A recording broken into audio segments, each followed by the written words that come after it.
question, William. Go ahead. When I read about Green Ottawa, that's your vision of Green Ottawa, I was so thrilled. In fact, that's what prompted me to invite you to talk about it. So when we envision Green Ottawa and we assume that Ottawa can become as green as we can imagine, on a scale of 1 to 10. Can everyone hear Mr. Agrawal? I'm happy to bring a mic around. Why don't we do that? Thank you.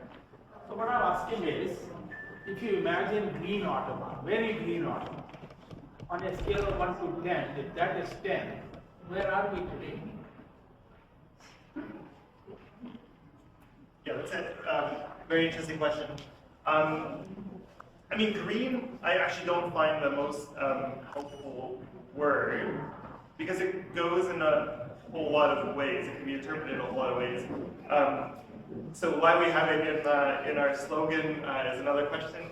But in terms of like how, if we understand the word like ecologically, and also like in the direction that we're headed in terms of our policies and our values, I would say we're maybe like a 4 or a 5 out of 10. And the reason I say that is because we're super suburban, and suburbs are terrible ecologically, right? If you look at a suburb go in, the entire surface is destroyed. The forests there are absolutely cut down. Often the topsoil is removed. If there's wetlands there, those are drained and filled in. And then what goes in its place? Grass and driveways and wide roads, none of which has any ecological benefit, right?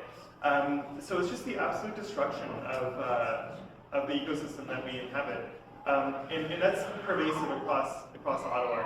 I would say also, if I look at kind of the policies that are in place that are supposed to protect the natural heritage that we have, I think of the clear cutting that happened in Taywin at the beginning of 2023, where 70 hectares of trees were absolutely destroyed, and very sketchily, without a permit, without telling the community that this was happening, during nighttime, undercover, hidden from other folks. We have a tree protection bylaw. It was supposed to protect against this sort of thing. It did not. So if our building practices are super unecological, if our legislation doesn't prevent the blatant destruction of trees, I'd say like we're not heading in the right direction. We've inherited an amazing city from an ecological standpoint. Again with the watercourses, with the forests and wetlands and that sort of stuff. So we had a very good head start, but are we being responsible stewards of that? I would say not very good. Yeah. Are there any particular councillors that you find are more open to your ideas and more resistant? Like who are your friends or your enemies in there, if you will? Yeah. So there's a number of councillors who, it depends on the issue. Ecological issues run the gamut, right? So the chair and the vice chair of the Environment and Climate Change Committee, Sean Menard and Marty Carr, are both very receptive. Marty Carr more on biodiversity issues and gardening and planting and invasives removal, and Councillor Menard more on transportation and overall kind of energy use in the city. Typically, most of the urban councillors are quite helpful, or closer to the core. Like, Teresa Kavanagh has been very supportive on a number of things. Lane Johnson, except for the Ferry Road thing, I don't know what happened there. My own councillor, Ariel Troster, quite favorable as well. I should say that we mean to produce a report card for the 24 councillors and the mayor for their votes. We've got one from 2024 in the works, and we have one from 2023 actually that's just about finished. So that should give kind of a better synopsis of how they're doing. Yeah. In general, I should say councillors across the board are willing to speak with us. And that's really good, something that we don't take advantage of as well as we could. We tried, but there's 24 hours. Now, one that is not receptive is the mayor, I should say. He promised a environmental roundtable in his campaign. That roundtable met once, and despite repeated attempts, he has not reconvened it. So that's really disappointing. Yeah. Yeah. Can you say a little bit more about the development of this spiral city plan that you can influence policy at the City Hall, and how can ordinary citizens like us help? Yeah, thanks. Great question. So I should say the attempts at producing a full alternative people's official plan were partial, and the efforts were huge. This is, I don't know, a 500-page document or something, and the idea with this document is that other documents spill out of it, like the zoning bylaw, like the transportation master plan, like the green space master plan. And so it's really impossible for a small group of, say 26 organizations to produce something that's as comprehensive. So there were kind of two phases of the People's Official Plan group. One was to influence the city's official plan as it was being created, and climate became a major part of it. There's sections relating to transportation, sections relating to 15-minute neighborhoods, sections relating to emissions reductions across the board. So those were all big wins that this coalition produced. Now that the official plan exists, our job is to hold the city to account for the commitments that they made. And that's largely on a case-by-case basis. So when specific issues like the ones I mentioned come up, like the ferry road purchase, for example, or the city produced the tree equity analysis and a plan for increasing the trees in the city. All of that, again, relating to the official plan. Those are moments that we spring into action and we say, hey, there's a decision being made at council. Everyone please, become aware of this and contact your councillor. So that's, again, the kind of basis that we operate on right now, is to wait for those opportunities and then leap into action. So what can folks not in these organizations do? Be prepared, for those calls to action. We often put those calls to action on social media. We'll often put them in our newsletters, so to kind of stay connected. I was supposed to have a slide on just that. Okay, so you can subscribe to our newsletter here. Our social media is usually at Ecology Ottawa. That's the best way, just to, again, be ready to receive that call to action when it comes up. Yeah. Unfortunately, the city is really hard to predict. They're super delayed on a whole bunch of fronts, so it's hard to say, okay, in fall, in this or that month, this legislation will come forward. We have to be a bit more kind of on the fly than that, because they aren't keeping their timelines, unfortunately. Yeah. Do you have a formal relationship? It's an entirely voluntary association. Since I'm getting from your, the first time, I know a little bit about Ecology Ottawa, but I really haven't looked at your antecedents. But the sense I'm getting from your little speech is that it's a purely voluntary association, so you don't have any kind of formal relation with the city or any of the government agencies. Yeah, so we do have a small staff, so it's not purely volunteer, but we are absolutely apart from any government, whether municipal, provincial, or federal. We do receive funding occasionally if there's a municipal grant, but that's the closest that we get. Everything else is from the outside. So we do have informal relationships. We do, try to work with counselors and staff on a regular basis, but no formal connection. Yeah, no institutional support as you're not a part of the government. No institutional support, apart from, again, occasional grants that come up, but there's no guarantee there. Yeah. So our our funding comes from donations and from foundations and from grants that we apply for. Yeah. Yeah. I live in downtown, and with the explosion of population, I mean, there's been such a tremendous rise in population in Ottawa for the past decade. It's become a million populated city. And the zonings are just where we are. Philosophy has changed. It's very much about densification, it's building the high-rise towers there. And so what is Ecology Ottawa stand on that? Are you for the urban sprawl? Or, how do you achieve that balance to accommodate the new arrivals, students, temporary workers? These are very complex issues. Yeah, that's right. They're definitely complex. The province of Ontario has committed to 1.5 million people, accommodating 1.5 million people by 2031, I think it is. In the city of Ottawa, 151,000 of them. That's a ton of people in a short time, right? That's 6 years left to do that.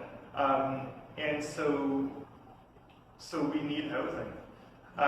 Now, with the People's Official Planning Coalition that I mentioned, we were able to show that, in fact, it's possible to accommodate all those people. It's possible to meet our housing targets without 1 inch of further extension of the city boundary, without sprawling, via densification, via infill.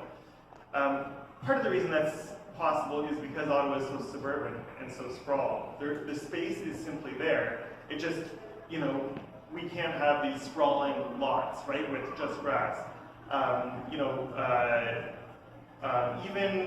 There's also some opportunities for mid-rise housing, so really light densification within that urban boundary.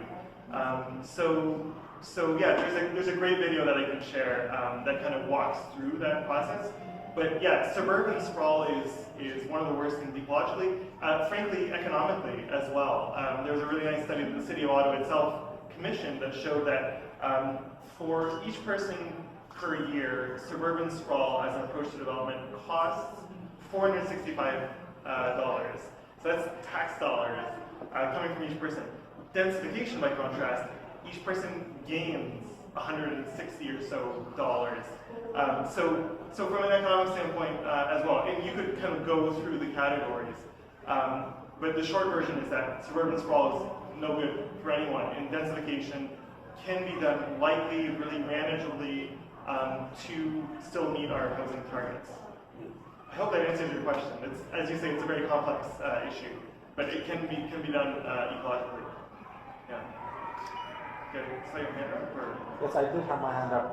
First of all, I want to congratulate you and compliment you for the work that you're doing. It is a hard topic. It is extremely difficult to kind of solve it. There's no magic wand here that you can wave and it's fixed. There's also, if you look at it, there's the aspect of there are wrongs that need to be corrected. So how do we ensure that the bad practices are kind of weeded away? But there's also policy change. So how do we ensure that whatever we're building, the 15-minute neighborhood, how are we ensuring that we are building neighborhoods that can fit into that 15-minute or 10-minute formula? Because right now, where I am, in 15 minutes, I would reach nowhere. Nowhere that is useful, unless it's a friend's house. Right? There is nothing within 15 minutes walkable distance from where I am. And that is because we are just building more and more houses to accommodate more and more people. And that urban sprawl is a real issue. So how much of the work that Ecology Ottawa is doing is focused on righting the wrongs in action versus on influencing and policy change so that we are not chasing our tail? Because you correct this, but you've not actually taken policy level change. So that would be a new problem, and then you will fix it, and then be a new problem, you will fix it. Yeah. We're trying to do both, Okay. which is ambitious, to put it nicely, right? Maybe impossible. But the reality is that we need to do both, right? We need to, not be chasing our tail, as you say. So we're definitely working on the policy. As I say, with the People's Official Plan Coalition, just constantly keeping an eye on, policy opportunities so that they become more favorable to ecological growth, sustainability. But we're also looking at, okay, so we've got neighborhoods like the one that you described already. How do we get them to a place where they can be 15-minute neighborhoods, right? Where there is access for everyone to the things of daily life. And so our work in the 50-minute neighborhood program does just that. We have a number of strategies for taking neighborhoods that exist already and transitioning them to walkable in a number of ways. And that's like a key issue, right? When things are built, whether it's say road networks or buildings or whatever, we don't want to rebuild them. Like that will be the shape of the city going forward, right? So it's really heavy lifting to make that transition, but it's absolutely necessary if we are gonna, reduce our emissions, increase space for biodiversity, have complete communities. So we're trying to do both. If I look tired, that's why. So last summer I encountered some funny with City of Ottawa. So we didn't cut our lawn purposely because they saw a lot of native flowers coming out, and I saw a lot of bees. And since I'm an environmental studies student, this is good for biodiversity, so just leave it like this. So we didn't cut it for like 3 months, and then I received a mail saying that, hey, your house is not meeting the neighborhood aesthetic standards, so you have to cut your lawn. So my question is, what are those neighborhood aesthetic standards that I have not heard before other than that mail? I don't know if you know about it. Yeah, it's a little bit unfortunate. So I don't know the bylaw offhand. I know someone else emailed us, I think in November or so last year with a similar sort of thing. They wanted to rewild essentially their yard, and I guess someone complained to the city about them, and so they received a letter in the mail that said, you got to clean things up, you got a week to do so, otherwise we're going to be fining you, and I think the next stage is we will clean it up for you and send you the bill. So it's not great. Now, the city has made, so if you want the bylaw, I'd be happy to send it to you, just shoot me an email. But the city has made some changes, and we were working quite hard on this in 2023 in the summer, whereby, okay, initially, the boulevard in front of homes, a homeowner is responsible for the maintenance of that boulevard, and secondly, it had to be turf grass, and only turf grass. That was your only option. And so what happened last summer is, with a bunch of advocacy, with a bunch of recommendations to the city, and a little bit of pressure from councillors, that changed. And so now people are allowed to plant stuff that is not turf grass. They're encouraged to plant native species, which of course is critical for bolstering the ecosystem. And they're allowed to do so up to like a height of about 1 meter with some exceptions. So we thought that was a big win. I haven't heard a calculation, maybe you would be able to produce this, but a calculation of the space that now is opened up for rewilding, right? That can be accessible to, creating a space for native species. So that's progress in the right direction. You're still not allowed to plant trees on it, so it's only beneficial to the point. But yeah, the city still has some kind of like holdover, really suburban mentality, 1950s mentality bylaws And I don't know how long it's going to take to change the one in particular that you were apparently practicing. Yeah. Well, it's not a question, it's just actually a bit of advice. So we did the same thing. We just had our front yard live and got the same letter. But because we registered on the Canadian Wildlife Federation website that we were trying to find habitat, local flora, fauna, I wrote back to the city and said, hey, I thought we were supposed to be trying to do better and explain what we've done, and they dropped it. So it's maybe if you just write back and tell them that you're intentionally doing this, they'll back off. Yeah. Yeah, and I would definitely recommend contacting one's counselor in this sort of case, because counselors are often very understanding and will help out where the city bureaucracy is often unyielding. So yeah, thanks so much for sharing that. That's great. I'm a part of the a global movement called Save Soil, and I'm a part of the local chapter.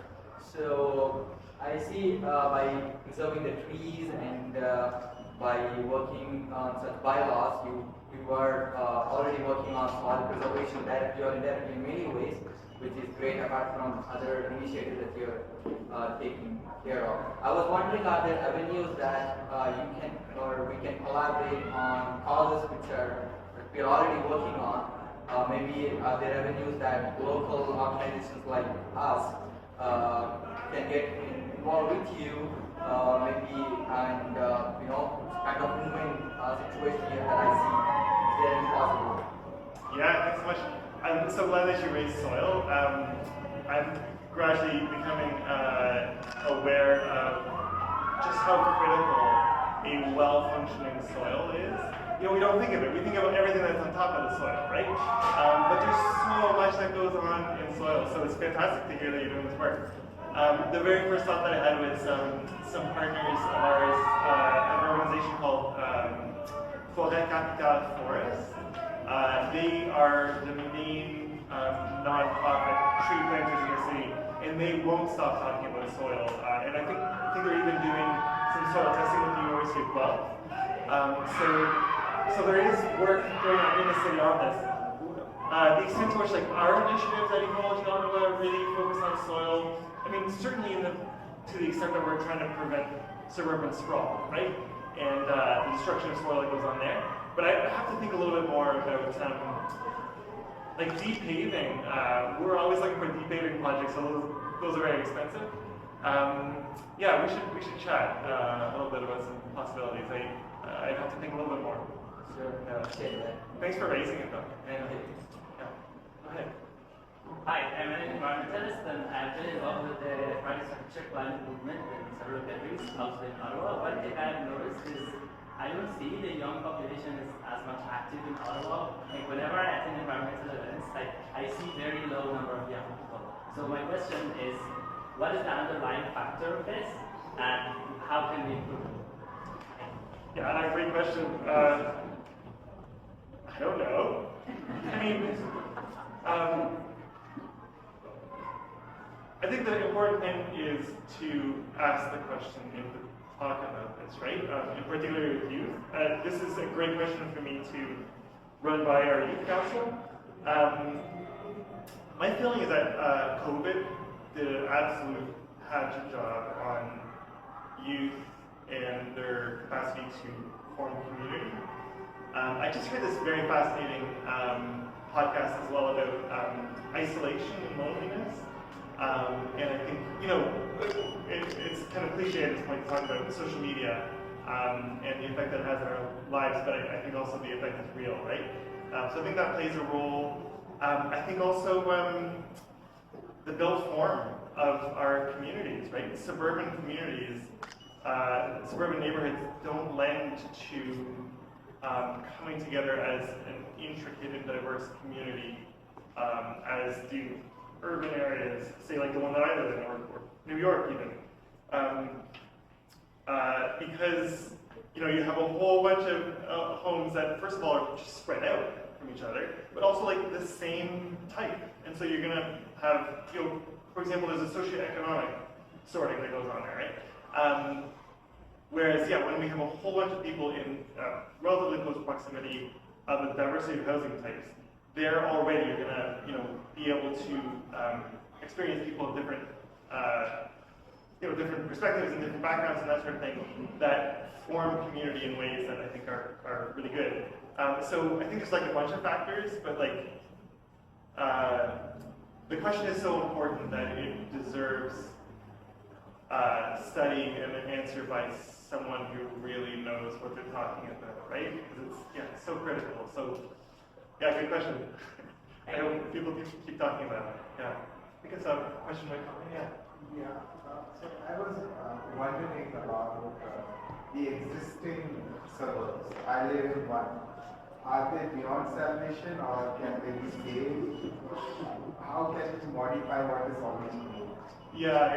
That's such a great question.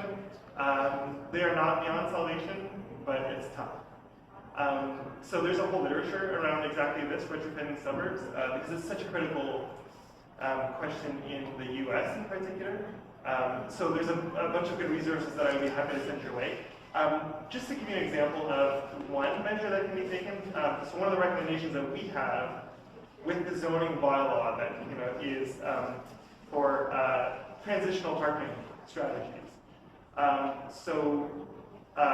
The idea, in short, is to take the parking outside of neighborhoods, just outside. So it's a short walk, from folks' homes, but that frees up land in the city for denser housing, for biodiversity, for places for people, anything, right? But like car storage is one of the biggest wastes of space, right? Nevertheless, in a suburb, you often need a car because that's the way it's built.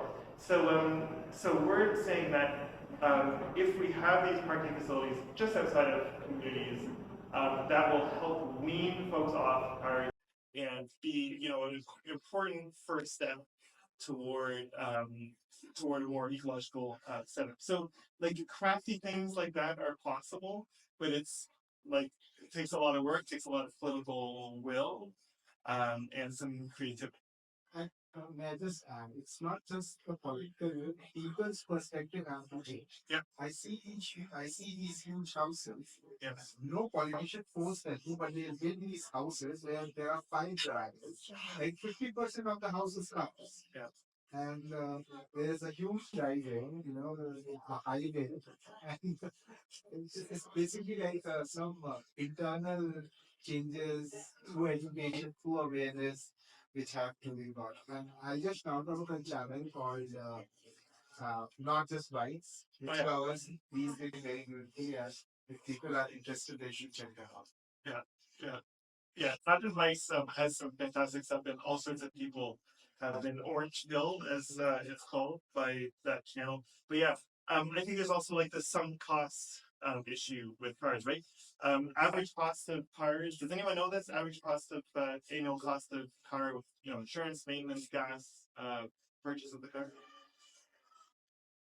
It's $16,000 average. $16,000 in Canada. And so once you've made that investment, of course you're going to use it, and of course you're going to buy your housing in such a way that you can store it, right? You're going to build your life around something like that because the cost is already something. So yeah, there's all sorts of things that are inveighing to keep that kind of status quo that is unfortunately quite destructive. Yeah. I think I saw one more hand in this direction. Yeah. There was an old study in Sweden some time ago that healthy cities has to be limited to a size of 30,000 people. Why are we deviating from that stuff? What is the reason why we should have Ottawa growing to 2 million people instead of having multiple cities around that are maybe 50,000 people? Yeah. So I don't know that study, but I'm not completely surprised. But like in a way, Ottawa is exactly that. We are composed of these mini cities, right? Larger presumably than 30,000, but Orleans, Canada, Barhaven, Stittsville, Westboro, Centertown, um, and there's even separation between them, right? You can see it geographically on a map that they cluster. So I think there may well be some truth to what you're citing. Um, my sense is the reason that the province amalgamated Ottawa in was it 2001 was well, I mean, there's all sorts of reasons under the surface that a person can only guess at. But I think some of the stated reasons were delivery of municipal services is supposed to be more efficient if it's done by some, umbrella power. And I'm sure in some cases that's probably true. But as a result, I think we've had more of a license to sprawl and to think of ourselves as not individual communities, but really as a big amalgam. I don't know why. I mean, there's all sorts of excellent research that city officials absolutely ignore all the time. So this study would be one of them. There's trying to get good research and good principles into city documents and into city practices is a long uphill battle.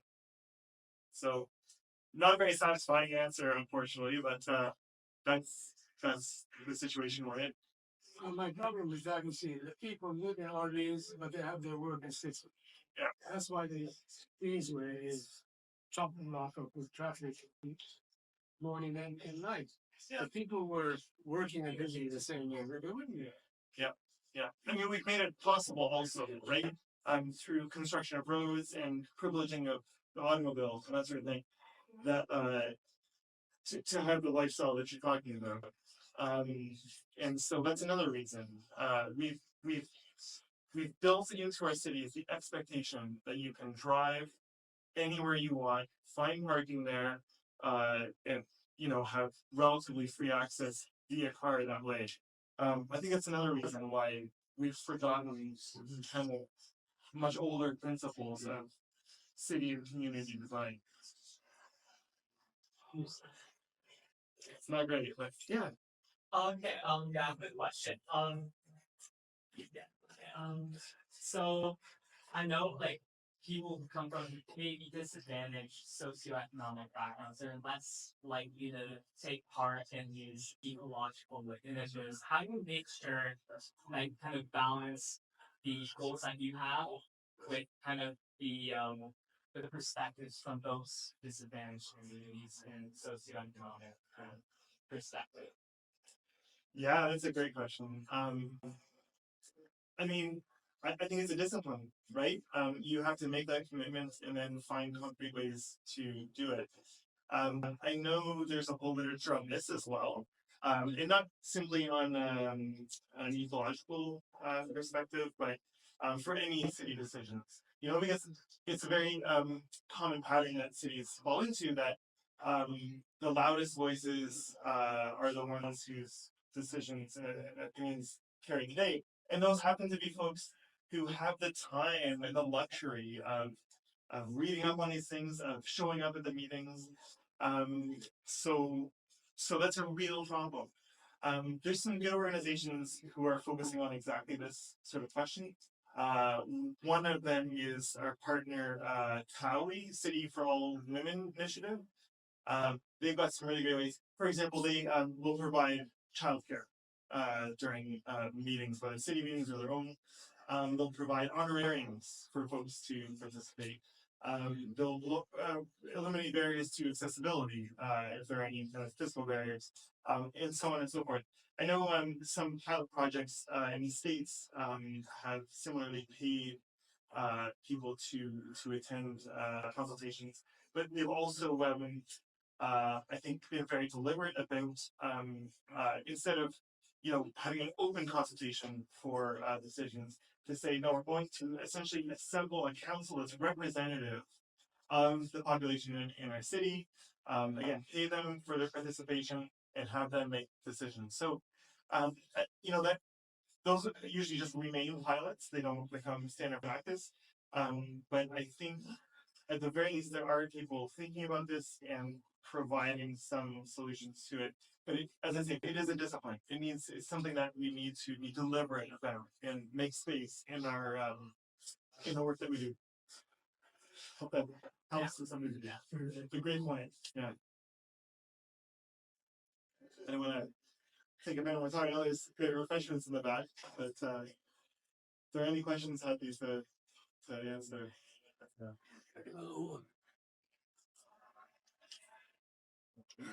Oh, yeah.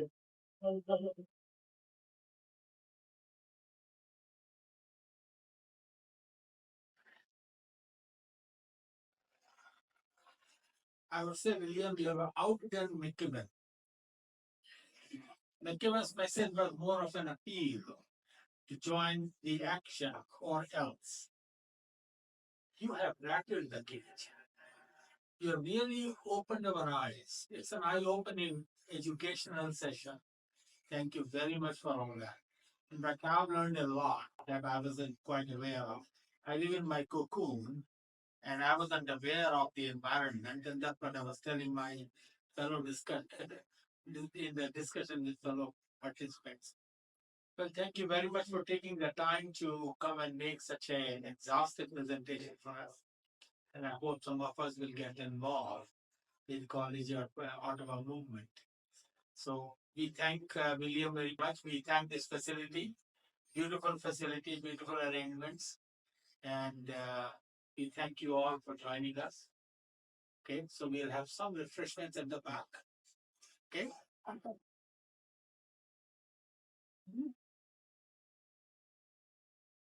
There's just two announcements.